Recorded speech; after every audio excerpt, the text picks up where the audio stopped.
જય શ્રી કૃષ્ણ. રાધે રાધે. રાધે સત્સંગમાં સત્સંગનું રસપાન કરતા બધા જ આત્મીયજનો, શ્રી વલ્લભની પ્રેરણાથી પ્રેરાઈને રાધે સત્સંગમાં આજે આપણે ગોકુલેશ પ્રભુનો એક સુંદર પ્રસંગ જોઈએ, સ્નેહ પ્રેમનું અદ્ભુત સામ્રાજ્ય. પરંતુ તે પહેલાં આપે રાધે સત્સંગ ચેનલને સબસ્ક્રાઈબ ન કરી હોય તો સબસ્ક્રાઈબ કરશો, જેથી નિત્ય સત્સંગની જાણ આપને થઈ શકે. પ્રિયજનો, એક દિવસ એક પ્રસંગ ચાલ્યો. ત્યારે શ્રી ગોકુલેશ પ્રભુએ આજ્ઞા કરી કે એક રાજાનું મન એક રંકમાં લાગી ગયું. ઓર રાજાએ એ રંકને કહ્યું કે હું તારે ઘેર આવીશ. ત્યારે તે રંક ખૂબ હરખમાં આવી ગયો, આનંદ અશ્રુથી નાચવા લાગ્યો. પોતાની ઝૂંપડીએ જઈને સફાઈ બફાઈ કરી દીધી, ડોલીઓ બિછાવી રાખ્યો. મનમાં સંકોચ પણ કરતો જાય, ક્યાં રાજા અને ક્યાં હું રાજાને યોગ્ય છું એમ વિચારતો જાય અને બધું કાર્ય કરતો જાય.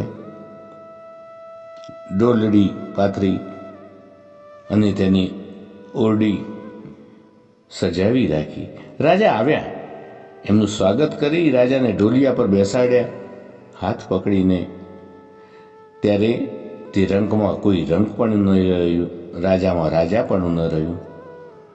પ્રિયજનો, જોયું ને, આ છે સ્નેહ. ક્યાં રાજા ક્યાં રાંક. રોટલા માટે જેને ફાંફા મારવા પડે, આ સ્થિતિમાં બંને વચ્ચે સ્નેહ થાય છે. સ્નેહ એક એવી વસ્તુ છે, ગમે તેવું અંતર હોય પણ પરસ્પર મેળવી આપે. અને આવા સ્નેહથી તો રાજા રંકના ઘેર જાય છે.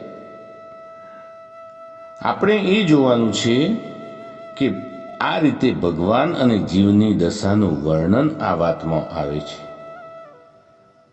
ભગવાન એ રાજા છે, આ જીવ એક રંક છે. જ્યારે ભગવાન કૃપા કરે છે ત્યારે પોતાના દરજ્જામાંથી ઉતરવું પડે છે ને જીવ ભગવાનને પ્રાપ્ત થતા તેનું રંક પણ ગુમાવે છે. પ્રિયજનો, સ્નેહ પ્રેમનું અદ્ભુત સામ્રાજ્ય આમાં કારણરૂપ છે. આ વાત સદા યાદ રાખવી. તો આ સાથે આજના સત્સંગને શ્રી વલ્લભના ચરણોમાં સમર્પિત કરી અત્રે વિરામ લઈએ. ફરી મળીશું રાધે સત્સંગમાં નવા સત્સંગ સાથે. શ્રી વલ્લભાધીશ કી જય. જય શ્રી કૃષ્ણ. રાધે રાધે.